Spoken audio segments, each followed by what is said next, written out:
bring up something for you, please raise your hand and ask questions. I'm happy to answer anything. But the idea of this presentation is just to give you some ideas about classroom management, some tricks you can use. These are all ideas and information that's been shared with us with long-time public school teachers, some who have been teaching for like 30 years, and they've been a wonderful source for Fruitful Minds to give us some insight into what works in teaching, especially with age groups like middle schoolers who can be sometimes a little bit challenging. So the overall idea here is, please take notes if you want, but we'll just get started. So the first piece is about remembering the mission of Fruitful Minds. We're talking about providing a customized approach. So this is part of what you guys are working on, your customization statement, which means that you're taking the time to think about how you and your partner are going to reach out and have a greater impact on this specific group of kids that they wouldn't get if someone was showing a movie of a canned presentation that anybody could watch. They're getting a personal experience with you. You're taking the time to get to know them and then to enhance the basic Fruitful Minds education to work for them. Everything that we're doing maps to California Department of Education standards, and the questions that you went over with the students, the little quiz that we had, the survey, that all of those questions tie right back into the Department of Education standards for nutrition. So we talked a lot about, we've talked about connecting with the kids. Certainly you want to do that visually, especially if you have a small class. It's really important to put forth the effort to learn their names.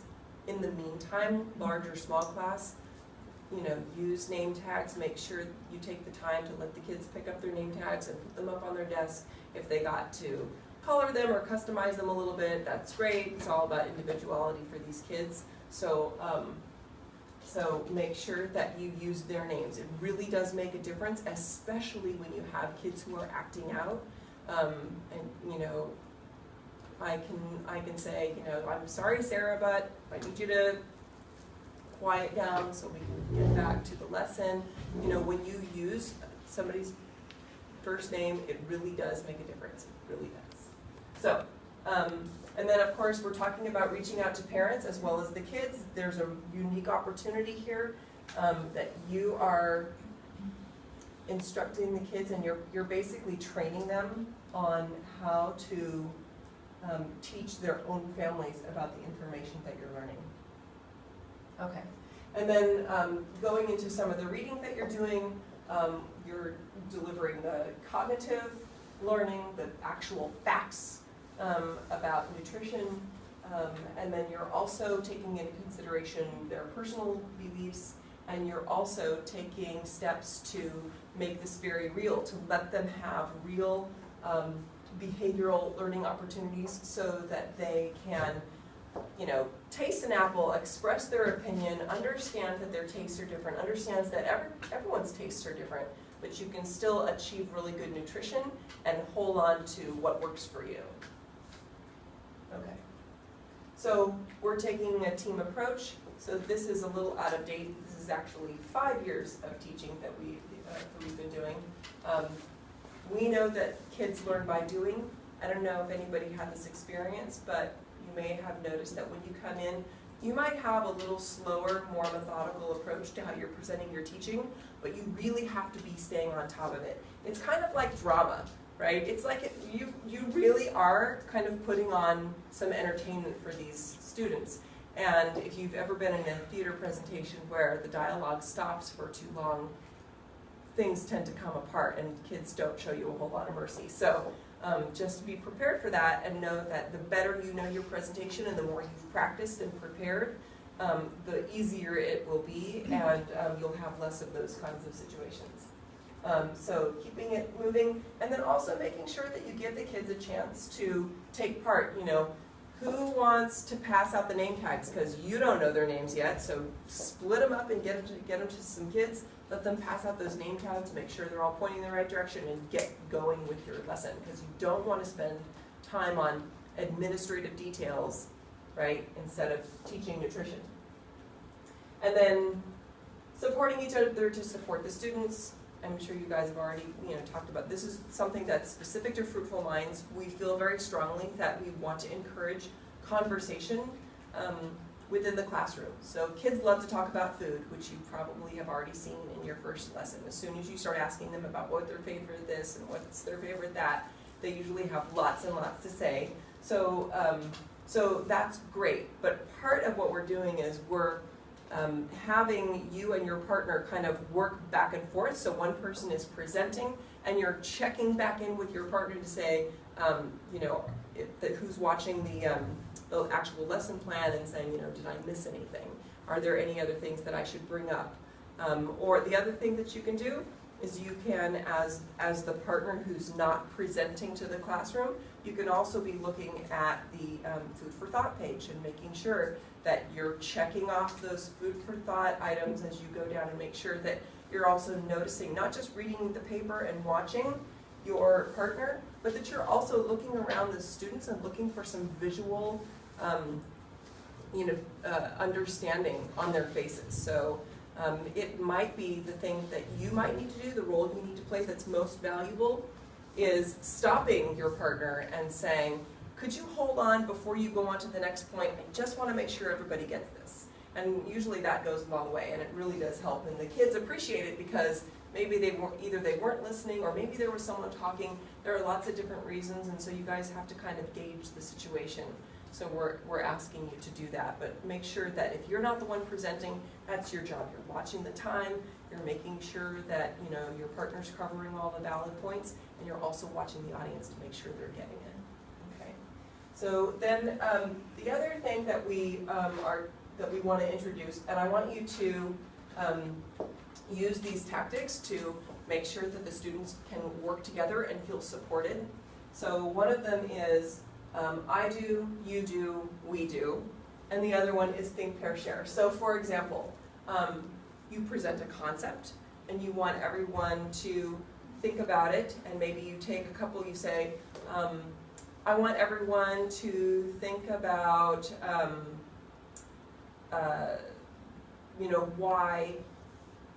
why sugar is not so helpful for you, or why is saturated, what are the things that can happen if you eat too much saturated fat.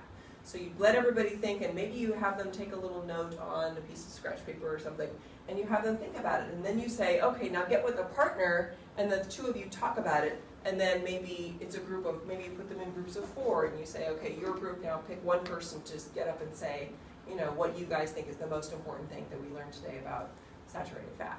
So the idea is that you kind of progressively introduce an idea, you give them support from their own peers, and then you offer an opportunity for them to kind of stand up and talk about it. So that's just one. And then the other one is, I have an example. Here's, let's talk about how many grams of sugar are in this package of cookies that we can see right here. And so you can do the example on the board, and then give them another example maybe for them to do on their own. And then the whole class, instead of pointing one person out and singling them out and saying, okay, now you stand up and see if you got it right. Nobody wants to be in that position, certainly not a 5th grade kid. So then you can just basically pose the questions to the entire class, and everybody can kind of answer as a group. So you're kind of creating a safe situation where people can be successful and learn all at the same time. So really important, I can't stress enough that you do really consider, do you know what the snack is this week? Have you thought about how much time? Is it going to be messy? What are we using to serve this snack? All these different kinds of things. You really should be thinking about that. We're going to do our best to, Zubin will put your bags together for you, and you'll be able to, pick up all of your supplies.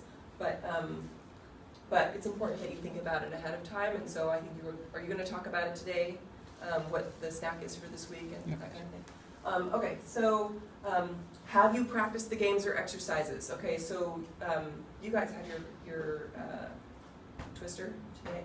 So they're going to demonstrate how to play this game, but it's also really important that you guys, maybe you need to get a hold of that list of foods and print it. And think about, okay, so what are the really tricky foods that I can talk to these kids about? Because kids love tricky, right? They want to be the ones that figure out, okay, so what food group does hummus actually go in? What about walnuts?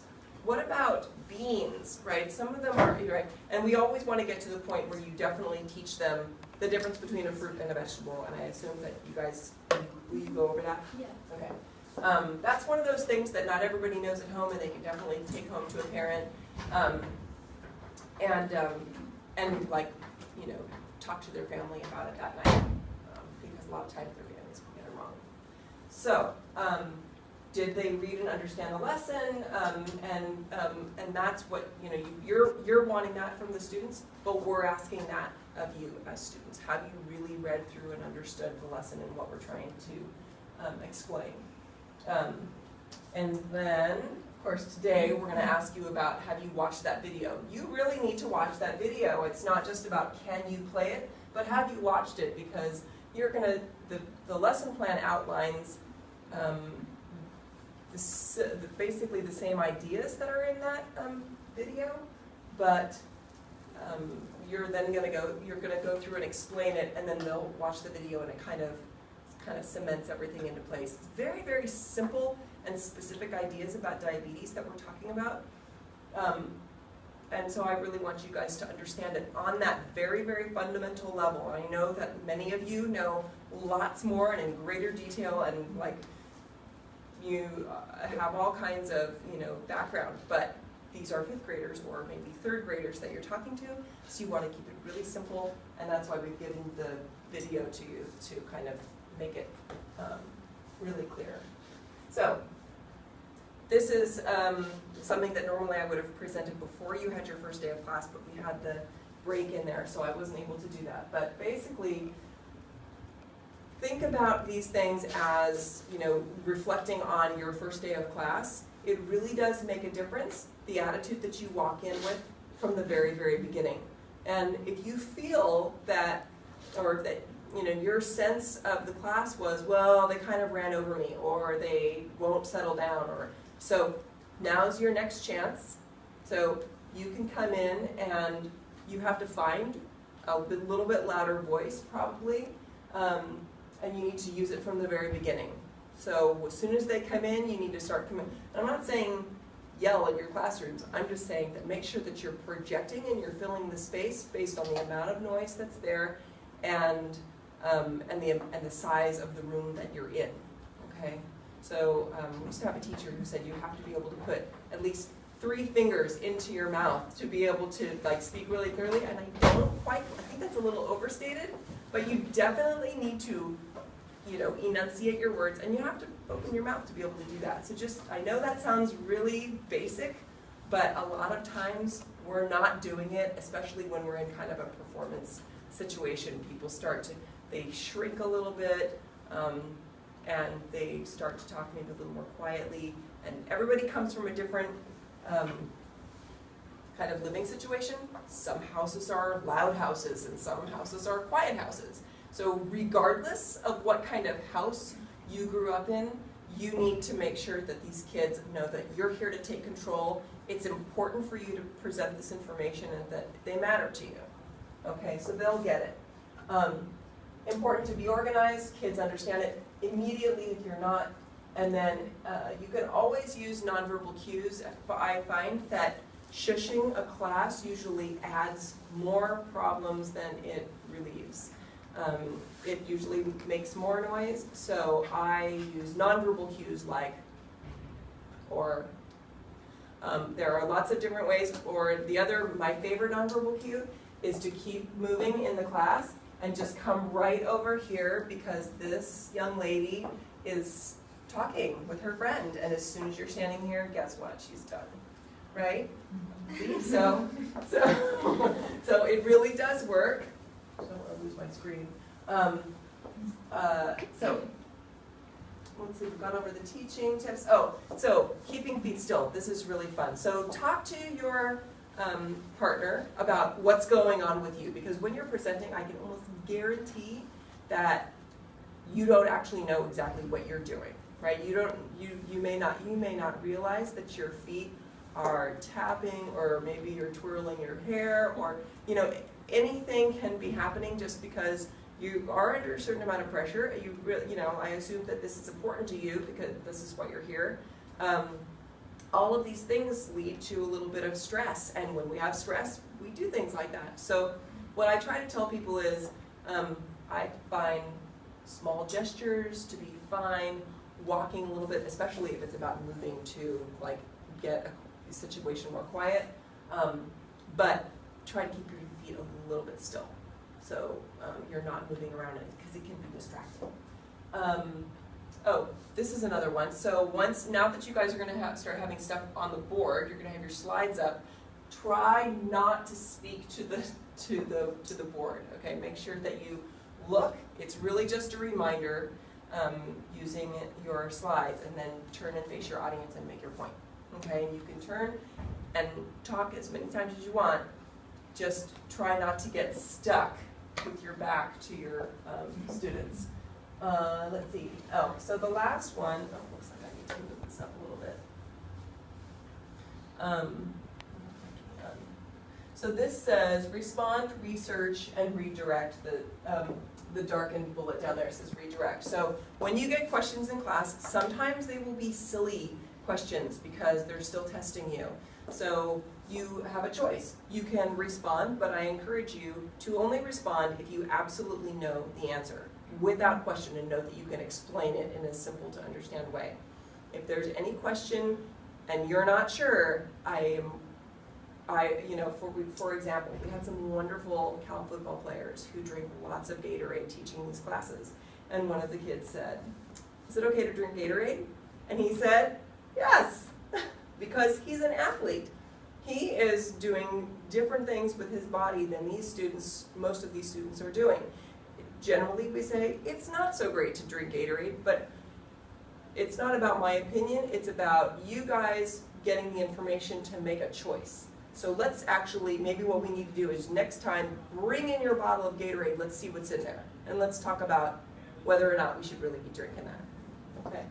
So, respond only if you know the answer. If you don't, say, hey, I've got a whole classroom full of super smart, peers. We can research this answer for you, and we'll get back to you next week. And then definitely follow up. Make sure that you don't leave anybody hanging. And then, of course, there's always the redirect. If they say something that's really off the wall and really has nothing to do with what you're teaching, you want to say, we really want to get back to the lesson. We only have so much time, and it's important, and there are a lot of people in here who want to learn this. So if you could, hold your comments until maybe after class would be great.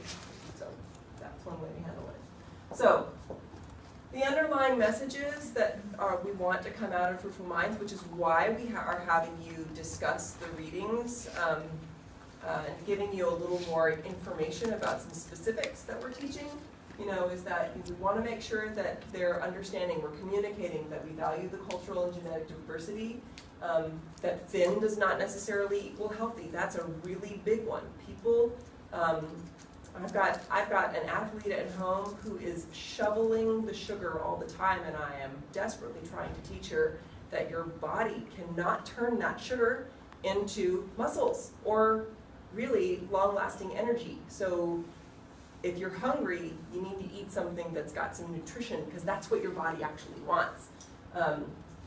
And maybe have a little sweet thing at the end just as a treat, right? But and maybe have a piece of fruit when you want something sweet.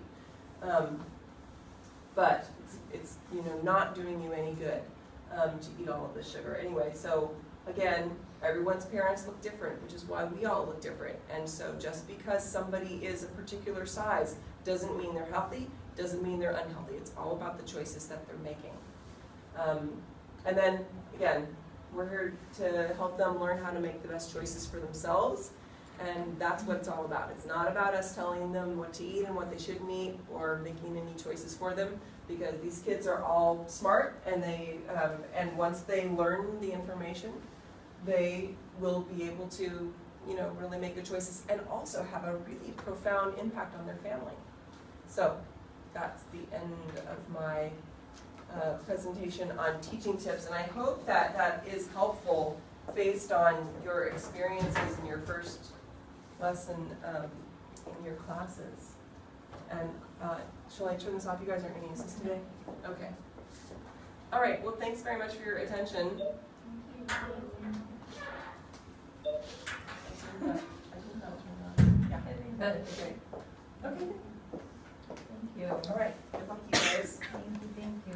Okay, so we're on that note, we're going to proceed to go ahead and talk about how the first day of class went. So say your name again so everyone knows, and then what school you're at, and then your experience. And we'll just go around the circle.